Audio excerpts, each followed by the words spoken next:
Hello and welcome to the first of this video series, which is actually going to have some content in it.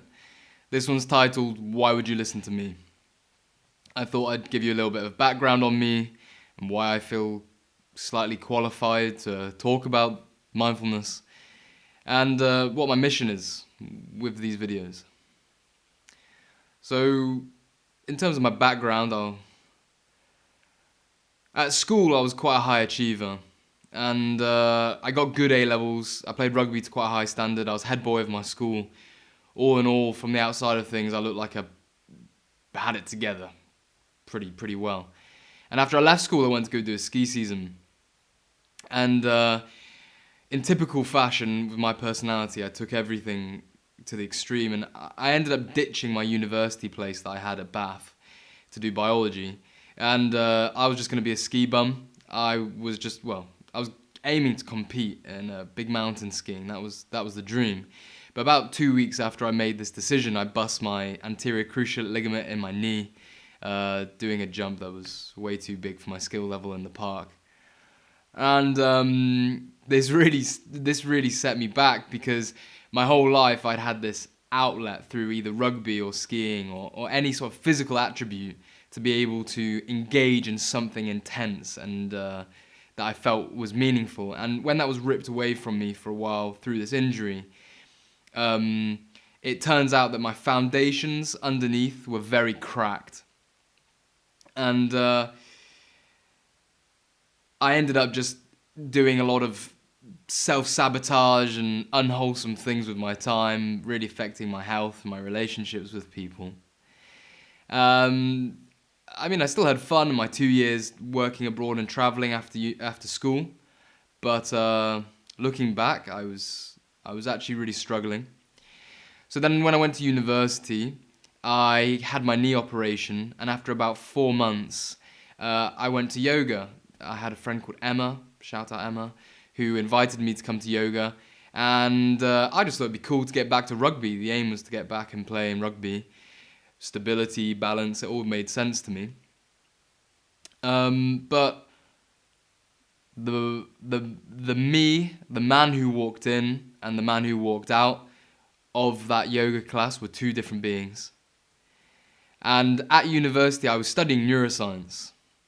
So I was starting to build this conceptual knowledge of how neurons connect with each other, how they communicate, and how our nervous system basically creates our behaviors, our desires, all this sort of interesting stuff. And then I went and had a in-person experience of how my body and focusing my attention on my breath and my body can completely change my experience of the world. I was quite stressed around that time, I think deadlines or exams or something. And this just became a huge passion of mine. So as I went through the ranks of the years at university, deepening my knowledge of the neuroscience, I also went just as deep, if not deeper, into the practices. I started practicing Buddhist meditation very regularly, and I found a good teacher. Yoga, I kept up a yoga practice and also found a very good teacher, and started to build my skills in not only scientific research and study, but also in these ancient practices. And I started to really see how this makes sense from both sides of the argument, really. A lot of people think the practices are woo-woo, and a lot of people in the sort of more, I guess, esoteric side of this community, some of them think that science is too linear and structured, but really we live in a society where I believe that they can just do this and there doesn't need to be any teams. I ended up running a whole research project, designing my own experiment and running it into breath exercises and seeing if this could help with stress in stressful situations, and that was very successful. And just my own personal experience, by developing mindfulness through these practices, I've totally and utterly changed my life and my experience of the world. I now live in a body which I'm more comfortable to spend time with. I'm more comfortable on my own, in silence. I feel more confident in my relationships. I'm more self-aware of when I'm being an idiot and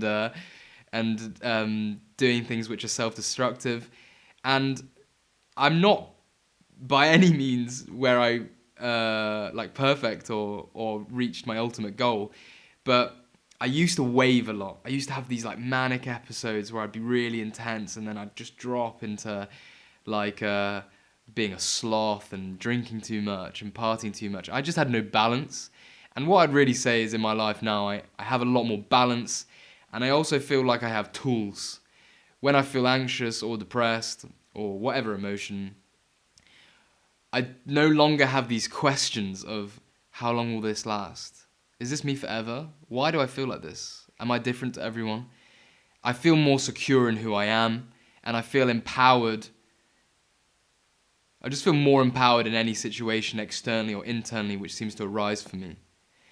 And so that brings me on to, and also my performance is just better in every facet of my life. I feel like I can hold better, more meaningful relationships. I'm a better friend, I'm a better son.